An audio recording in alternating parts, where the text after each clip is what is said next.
नमस्कार, स्वागत है आपका आर्या न्यूज में। मैं हूं आपके साथ सुमन पाल। प्रधानमंत्री नरेंद्र मोदी आज गंगा एक्सप्रेसवे का शिलान्यास करने वाले हैं। शिलान्यास कार्यक्रम शाहजहांपुर में आयोजित किया जाएगा और मेरठ में प्रयागराज तक जाने वाली इस एक्सप्रेसवे पर लंबाई जो है 594 किलोमीटर होगी। इसके निर्माण पर 36,200 करोड़ रुपए की लागत आने का भी अनुमान जताया गया है और बन जाने के बाद ये देश का दूसरा सबसे लंबा एक्सप्रेसवे होगा। और प्रधानमंत्री नरेंद्र मोदी ने इससे पहले 16 नवंबर को यूपी की राजधानी लखनऊ के बिहार सीमा से सटे गाजीपुर को जोड़ने वाले पूर्वांचल एक्सप्रेसवे का लोकार्पण किया था और गंगा एक्सप्रेसवे से मेरठ बुलंदशहर मार्ग पर मौजूद मेरठ जिले के बिजोली गांव से ये शुरू होगा। ये प्रयागराज जिले के जुडापुर दांदू गांव में ही NH-19 पर बने बाईपास के पास खत्म होगा। गंगा एक्सप्रेसवे में करीब 594 किलोमीटर लंबा होगा। इसे 6 लेन का बनाया जाएगा। जरूरत पड़ने पर इसे बढ़ाकर 8 लेन तक किया जा सकेगा। गंगा एक्सप्रेसवे पर गाड़ियां 120 किलोमीटर प्रति घंटे की रफ्तार से आसानी से फटाटा भर सकेंगी और मुख्य सड़क के साथ ही साथ 3.75 मीटर चौड़ी सर्विस लेन भी बनेगी। इस परियोजना में करीब 140 नदियां, धाराएं, नहर और नाले आएंगे। आपातकाल स्थिति में ही विमानों की लैंडिंग के लिए शाहजहांपुर में 3.5 किलोमीटर लंबी हवाई पट्टी भी बनेगी और गंगा एक्सप्रेसवे पर मेरठ और प्रयागराज में 2 मुख्य टोल प्लाजा होंगे। इसके अलावा इस एक्सप्रेसवे पर 15 रैंप टोल प्लाजा भी बनाए जाएंगे और यूपी का सबसे लंबा और देश का दूसरा सबसे लंबा एक्सप्रेसवे है।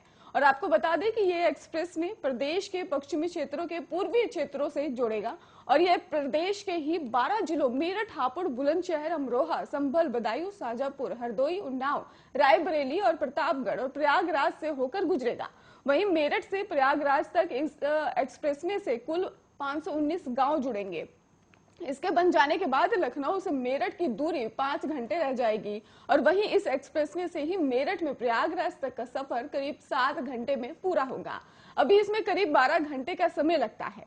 गंगा एक्सप्रेसवे निर्माण पे 36,200 करोड़ रुपए की लागत लाने का भी जो आगे का अनुमान जताया गया है और इस एक्सप्रेसवे पे ही जरूरत जो है 94% जमीन खरीदी जा चुकी है और इस समय उत्तर प्रदेश में 4 एक्सप्रेसवे हैं और इसमें से पूर्वांचल एक्सप्रेसवे 340.82 किलोमीटर लंबा है। वहीं आगरा लखनऊ एक्सप्रेसवे भी 302.22 किलोमीटर और यमुना एक्सप्रेसवे भी 165.53 किलोमीटर और बुलंदखंड भी एक्सप्रेसवे 296 किलोमीटर लंबा है। अभी बुलंदखंड एक्सप्रेसवे पर काम चल रहा है और इस एक्सप्रेसवे में भी 3 पर इमरजेंसी के विमानों को उतारने के लिए एयर स्ट्रिप बनाई गई है। इनमें से यमुना एक्सप्रेसवे पर मथुरा के पास, आगरा लखनऊ एक्सप्रेसवे पर बांगर मऊ के पास ही और पूर्वांचल एक्सप्रेसवे पर सुल्तानपुर के पास एयर स्ट्रिप बनाई गई है।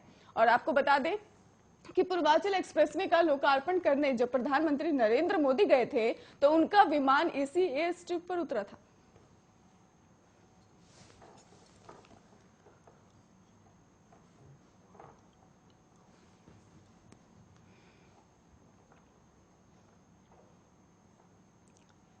उत्तर प्रदेश के पूर्व मुख्यमंत्री और समाजवादी पार्टी के मुखिया अखिलेश यादव ने शुक्रवार को योगी आदित्यनाथ सरकार पर जमकर हमला बोला।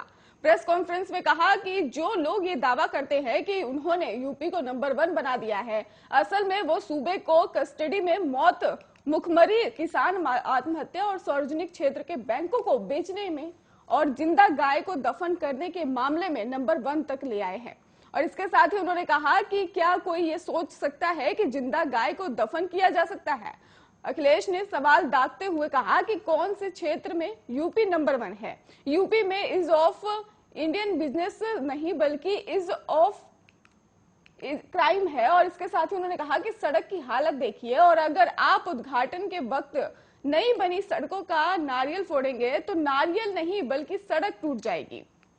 केंद्रीय मंत्री अजय मिश्रा टेनी का हमला बोलते हुए अखिलेश ने कहा कि मोदी सरकार को उन्हें सस्पेंड कर देना चाहिए और मुख्यमंत्री को ये बताना चाहिए कि वो कब अपने फेवरेट बुलडोजर को लखीमपुर खीरी ले जा रहे हैं। और सपा सुप्रीमो ने हमला बोलते हुए कहा कि बीजेपी ने जनता को दिक्कत, किल्लत और जिल्लत के अलावा कुछ नहीं दिया है। और किसानों को खाद नहीं मिलने की वजह से ही दिक्कत हो रही है। और सरकार कहती है कि ऑक्सीजन की कमी से किसी की मौत नहीं हुई है। लोग अस्पताल में शमशान तक लाइन लगाए हैं। और इसके साथ ही आपको बता दें कि उन्होंने ये भी कहा कि इससे बड़ा झूठ कोई नहीं हो सकता कि सरकार ने लोगों को अनाथ करके ही छोड़ दिया है और जनता ने मन बना लिया है कि इस सरकार को हटाना है। जिस तरह से कोरोना में लोगों की जान गई है, एक परिवार वाला ही समझ सकता है, जिसकी परिवार नहीं हो वो नहीं समझ सकता।